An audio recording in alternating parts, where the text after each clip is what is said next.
Hi, welcome to the Migrant podcast. My name is Femi and I'm your host. On this podcast, we share in-depth interviews, stories, and insightful discussions with industry experts, professionals, and thought leaders.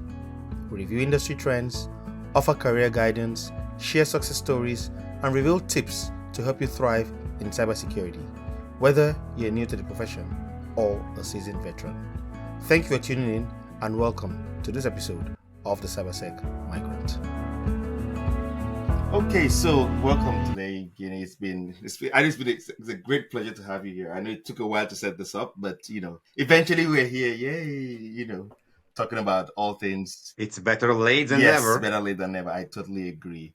And I was going to start by saying that one of the things that really impresses me about your profile and you as a person is there's so many things you're involved in, conferences, the Canadian Cybersecurity Network, all of that, running your podcast as well, running your business. So there's so many things that's happening. And I think it's a motivational factor for people like me as well, who are also trying to follow in your footsteps, So, but I know you're not originally Canadian, like I'm not, so No.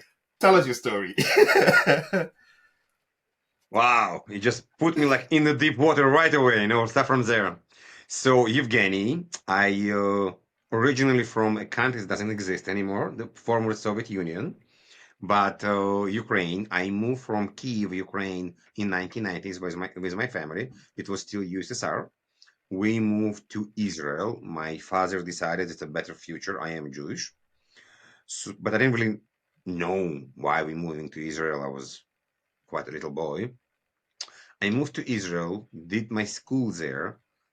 Almost like a joke, a friend of mine was going to a nautical college, and my mom was thinking that if I'm not go and do an exam, I fail the exam and I will start learning because I didn't really doing well in school. I passed the exam, so I joined the school. So I joined the school and I finished a number of years in nautical school. Did my college there for computer science as well. Ooh, okay. Moved to the Navy. In the Navy, did a lot of different IT, Linux, Windows, cabling, patching cabling, like you Mainframes? name it. During this time, my brain can no mainframes on the ships, other things. So you know what? Here is one for you.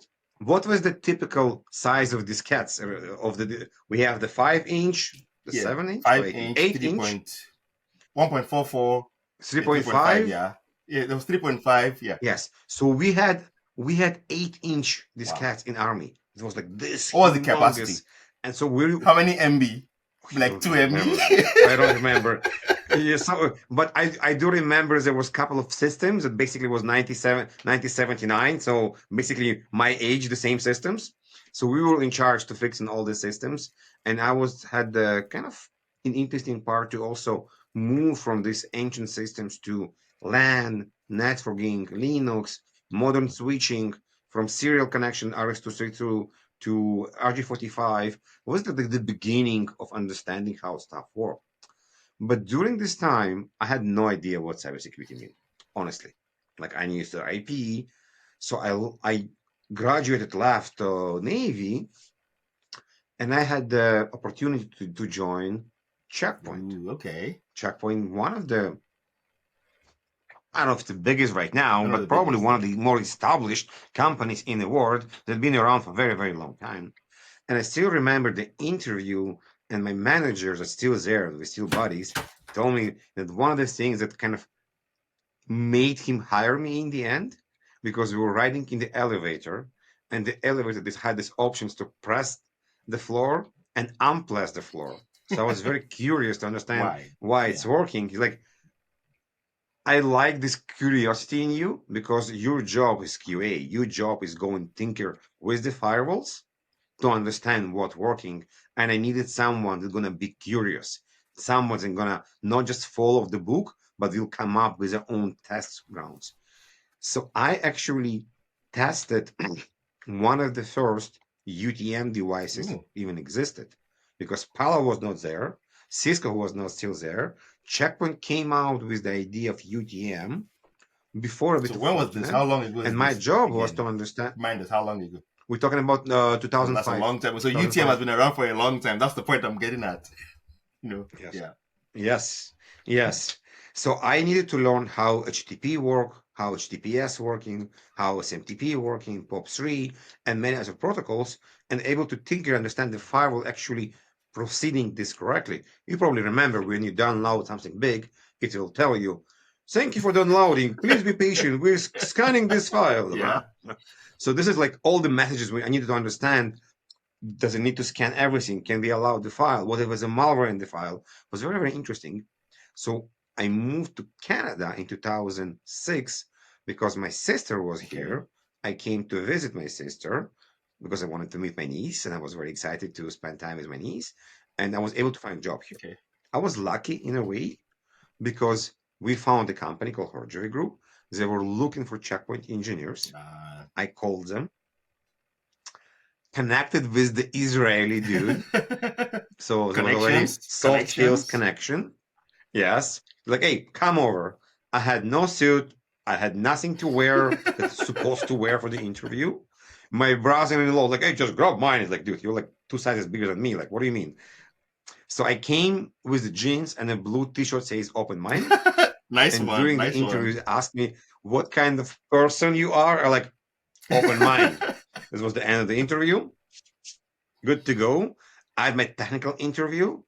My English wasn't as good, but there was clear understanding that I know my shit, excuse my French, because I was thinking this firewalls for the last couple of years, 2 years. So when I moved to Canada, my assumption was that everybody that working checkpoint know how to debug Hey, firewalls. you be They wrong. understand everything. Oh my god, bro. Like day and night I was wrong. I was like, oh, we're gonna just debug the firewall. What are you gonna do with the firewall? He's like, oh, we're gonna run this command and understand exactly what's happening with the packets. And they were like, How do what? you know how to do this? Yes. So it was a bit, but having said this, I didn't know how to administrate firewalls Okay. because my policy was always like five rules. I was testing the the guts of the firewall, not the policy creation of the firewall. And I'll come to a customer, they have like 1,000 rules. I was like, I don't know how you do this. How you do all the groups. Like, it's not something I used to. It's very simple. So it was definitely interesting to understand the culture. And then you go to change management. Okay. What? Yeah. Change what? Change who? Because again, I coming from the idea I can do anything I want. I will have like my 15 or 20 different firewalls. So the learning curve was very different. But as an immigrant, it was challenging because you have an accent. One. Not everybody always understand you. You may be making typos. There was a funny story that people still remember, like remind me. I came to a customer. I went snowboarding. We just spoke about snowboarding before with the Ski and recording, snowboard. and yes, I actually twisted my ankle. Ooh, painful. And like coming to a customer, and I'm telling the customer like, "Hey, Evgeny, what's up with you? Like, why are you walking so funny?" And I'm telling, I twisted my ankle. You know, because I made a mistake in ankle. I say uncle. So till this day, when I see these people, like, hey, how's your uncle doing? Yeah, I get that too. We get that also as well. The accent can be challenging, and but you just have to, do what you have to do, right? Yeah, I took accent reduction courses. Okay. I did a variety of stuff. The most impacting part for me, as fun as it is, I found a guy that basically teach vocal, voice Oh, development, okay. and thinking. And like, I'm gonna go learn this. But I realized that, it's the same as you tell somebody, hey, you don't know how to ride a bicycle or scooter, go ride a motorcycle. It's like, doesn't make any sense. So it's the Yeah. same here. You're trying to teach somebody to sing. Guess what? The regular presentations, the regular expressions become much better. So don't get me wrong. I didn't become a singer, okay? I still bad there, but he helped me to understand my pitch. He helped me to understand that I'm very fast, how to slow down, how to breathe correctly. So the accent's still there, Yeah. It's just a lot as you probably better hear, now. but the way I communicate, the way I breathe, the way I slow down, majority of people understand what I'm talking and how I Yeah. communicate. Yeah, that's good. That's good. And I know that always helps. I myself also coming from Nigeria, it's we tend to speak very fast. I know I speak. People have told me, "Can you slow down a bit?" I'm like, "Yes, I'm trying to." So sometimes I forget and I go off like that, and I'm like, "Oh no, I need to slow down." So I try to slow down. I do all of that, and then it's been getting better. It's been helping, you know.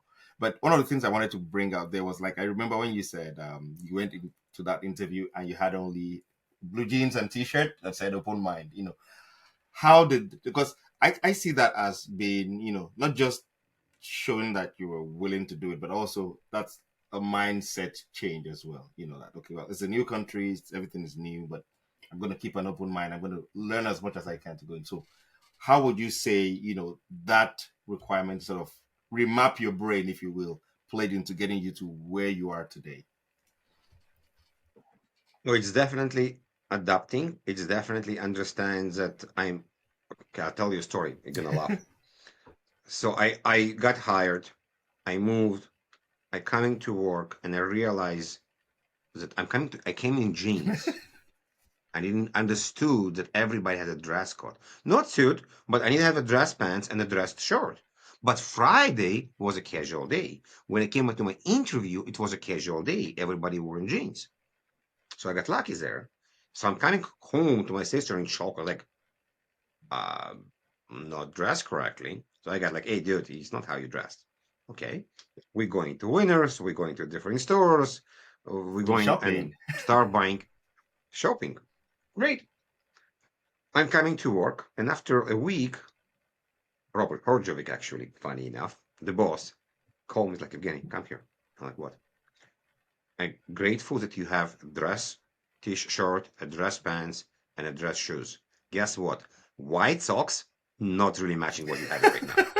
So I'm fully embarrassed. So all this effort, and then it was like White Sox. No, no. So I'm fully embarrassed. And part of me is like, oh, but then, you slow down, you like take yourself, and you're like, okay, he didn't try to offend Yeah. me. He didn't try to laugh at me. He actually spent time to educate me. And I think it's a very important part that we as an immigrant, not we, like I think a lot of people, not just immigrants, are not always want to have criticism. Yes. And it's hard to separate between constructive criticism, and advice. Are you trying to make fun of me? Or are you trying to help me? So it's very hard to stop for a second and kind of breathe, count till three, do box breathing or whatever you want to do, and think, okay, why is it did this? Does it want to help me or does it want to laugh at me? And in the majority of the cases, honestly, people trying to help you. Yeah. But we in Canada, we are very polite. We don't want to be rude. So for somebody to come and tell you you're not doing X, Y, Z, or you should be doing that, it's mean it requires them effort. So stop. You know how the phishing campaigns stop, think, then Yes. click. So the same here. Stop, think, Then react. kind of reflect, and then decide. Like be grateful that somebody actually stop you and tell you this now, and not when you went to a customer or presentation and make more laugh for Exactly. yourself. Yeah. Better early than later. Yeah, that's true. That's true. That's very good. Yes. So still on the conversation around developing yourself and soft skills. What would you say? And I know majority of our audience is a cybersecurity focused audience, but hey, anybody can listen to this. What would you say are the Besides my mom and your mom, I guess. yes, Yeah. my mom is not very cybersecurity. No, she's not. She keeps on sending me all those messages every day, forwarding those messages on WhatsApp and everything. And I'm like, So I'll tell you a quick story. My dad listened to some of my podcasts on YouTube. He's like, "Oh my God, I listened to the podcast. How this happened?" It's like, "Dad, I uploaded there." No, it's funny. yeah, sometimes and we love them for what they are, but sometimes they're not at the same level as we are. He loves them. So, Yes. but what would you say would be if someone was saying to you now, Evgeny, I'm new to the country, I'm trying to build my career in cybersecurity. What are the three biggest skills you think I should develop the most? What would you say as a new immigrant? Soft skills is going to be number one. understand emotional intelligence, soft skills, connecting to people. This is like, I think it's very, very basic. I may be biased as well because I'm spending a lot of time there and I'm also writing a book Ooh, on the nice. area, but I think it's definitely important. Happy to talk about the book in a second. Two, don't listen to everyone what they're saying what you should do. So don't listen to Evgeny to become a pen tester or become this. Because me personally drive me nuts when people say, oh, you have to become that at that. Read and understand, talk to people, what type of jobs and opportunities exist. Then understand, hey, go to ChatGPT. Understand what network analyst does, what network architect does. Understand what is the job entitled. What does risk management mean? And then back to reflection. Who are you? What do you like? What kind of, do you like talking to people? Do you like to be thinking with devices? Or do you like to go very deep in nuances or you like to have a bigger picture? Based on this, define the path for you. I think you and me potentially not like we kind of I landed until I realized what I want to do. It took me 15 years True. to kind of understand what I like to do because we're just moving. I was there, I was here, go do that, go do that. We needed to fix this problem, that problem. But if you're starting, yes, opportunity to do anything you want. Like think about that. None of our generation started in cybersecurity. Yeah. We all started in some type of IT, Yes, very true. whatever Yeah, it very true. is, whatever it is. And then we came to the point, okay, I was doing networking and Linux and OSs in the Navy before I came to cyber. Many people were like administrator, helping people on board fixing laptops, or was a network engineers. But right now, for the last probably 10 years, you can go and learn cybersecurity right away and become a cybersecurity expert from previous experience. And then you ask these people, how's DNS working? What? Exactly. How DCP Yeah. is working? What? So this is a kind of bring the third part. I firmly believe that even if you're not a technical person completely, please learn understand how internet is working. Just understand the systems that you're dealing every day that making this communication happen. Just spend some time. Don't go very deep on every point in IP protocol, but the general idea, oh, I think it's important. So basically, we came to soft skills, understanding what you want, Yeah. and understanding basic information about technology, I guess, Yeah. networking. True. True. I agree because I think like also my background. I started out my very first foray into IT.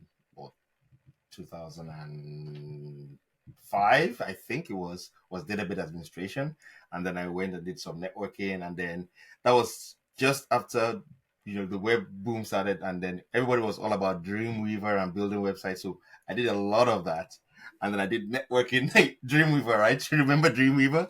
And then but I spent the last 6 7 years in cybersecurity. But I would always say that that experience working in those various areas sort of helped me become who I am today.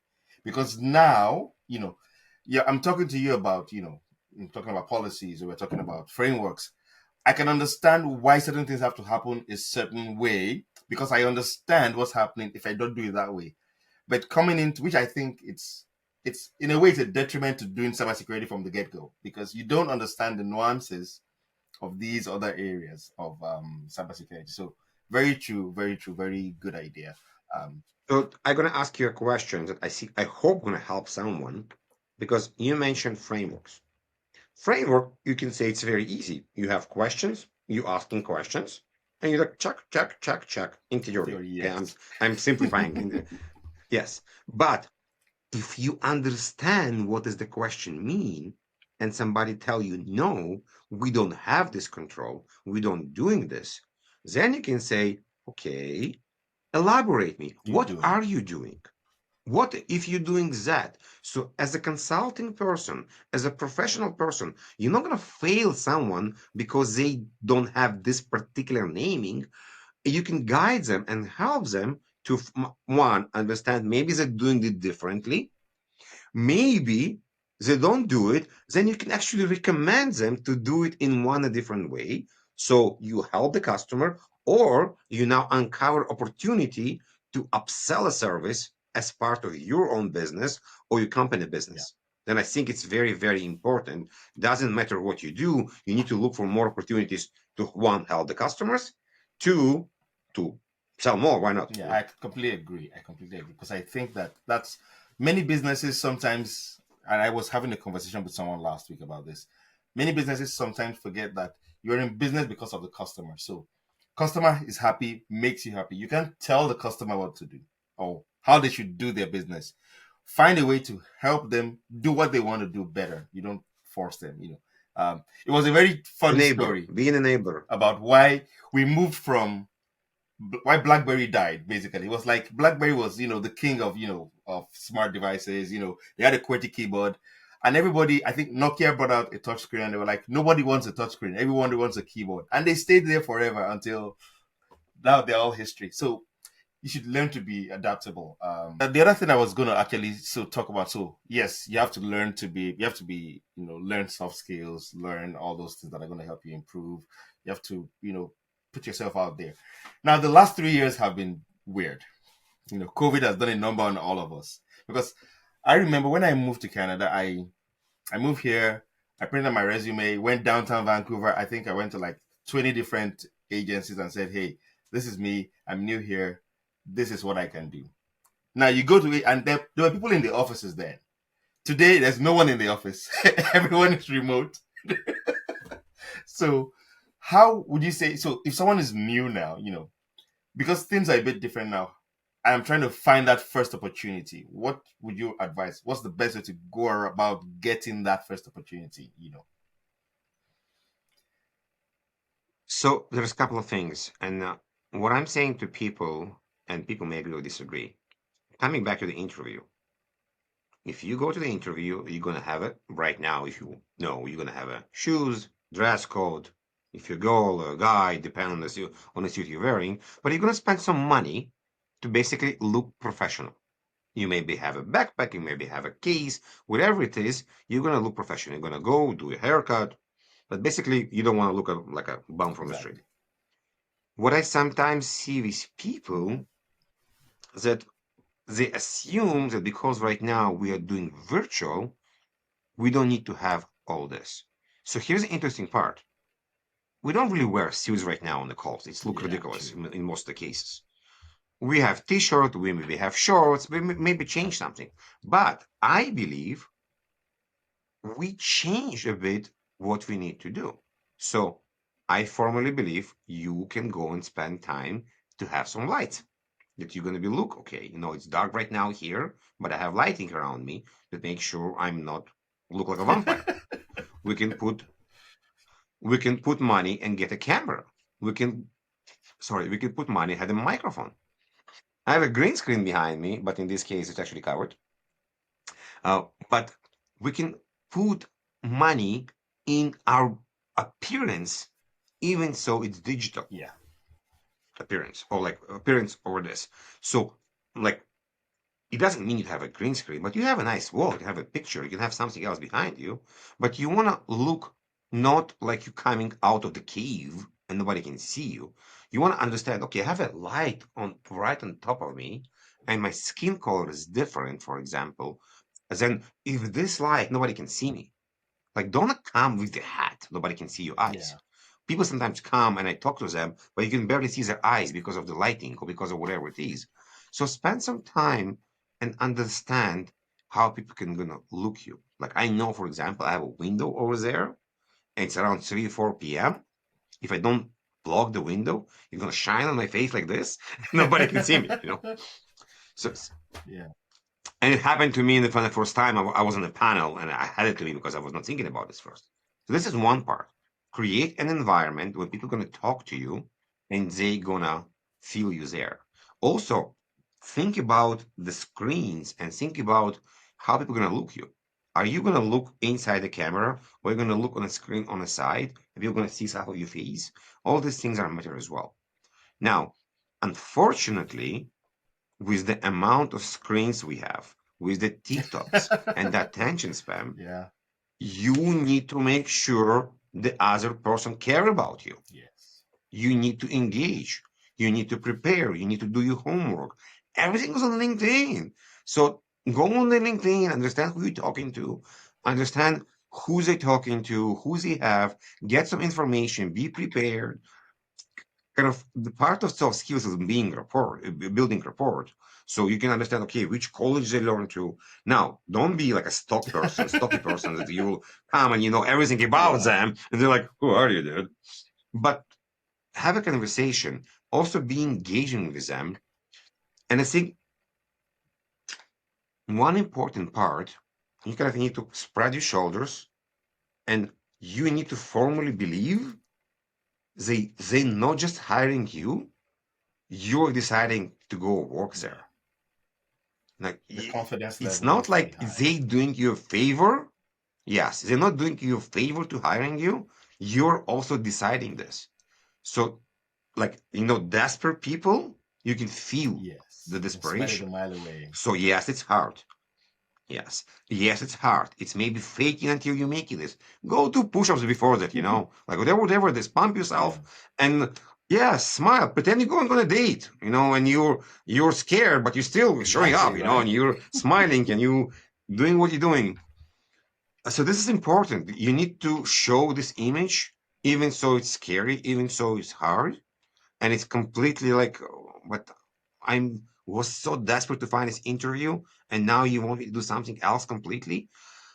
No, I just want you to be yourself, but with energy. Like Exactly, happy people don't want miserable people. exactly. I completely agree. I think sometimes, and I think that's something we can also blame COVID a bit. COVID removed that social aspect of our lives. That you know, getting into because I know Yes. that one of the things I used to look forward to at my job was my former job, not the current one, was you go to the office and every morning we spend about 20 minutes around in the kitchen, around the coffee, telling those stories, having those experiences, those exchanges. Those were always fun. And then lunchtime, we're all in the Yes, I lunchroom agree. around the table, and what did you do last week? What are you doing next week? Talk about the family. All of that helps, and it's so relaxed. But with COVID, we're all hiding behind the screen, and just took that away. So I think getting that back, a bit would definitely be good. I think that's very important. Also, like you said, confidence, confidence, Agree. confidence, very Agree. important. Grow that confidence. You were going to say any final words, say, okay, someone said to you, okay, I've listened to all of these things you've said, I'm going to try to identify what part of cybersecurity makes me would be most successful, or even not cybersecurity, even if it's whatever career you want to do, because I say to people, you should understand yourself and know what you're doing too, because if you're doing what you love, then it's like being paid for doing nothing, which is fun, right? So if you were someone who said, okay, I've thought of all of these things, but I'm still having, imposter syndrome, or I still have a few doubts in myself, you know, just give me three pieces of advice, to bring it all back together. One, it's not hurting to have somebody like a therapy, if it's a friend or somebody professional to talk to express yourself. Two, find meetups, find people to connect to. Go on LinkedIn, find groups, talk to other people that are similar in a space to you, or people already found a job, Mm-hmm. and you can talk to them and understand. So find people to talk to. And I think it's very important to engage on LinkedIn as well. Many people just go and scrolling on LinkedIn and not also commenting. So building networking and not just connecting to people blindly, it's actually commenting on what they're posting, asking them questions, creating conversation, and then connecting to them, asking for help. I think majority of us that been around for a long time will be happy to help, but we just don't want you to connect to us and just, hey, can you help me find a job? It's like, it doesn't work Yeah. like this.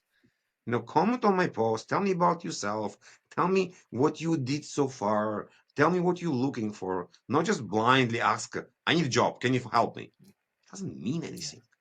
Like what are you struggling? What is the rejection you had? So this is number two. Number three, you know what? Just spend time outdoors, guys, like girls. Just go spend time outside, recoup the energy because you need this time. You not just sit the entire 8 to 12 hours near the laptop.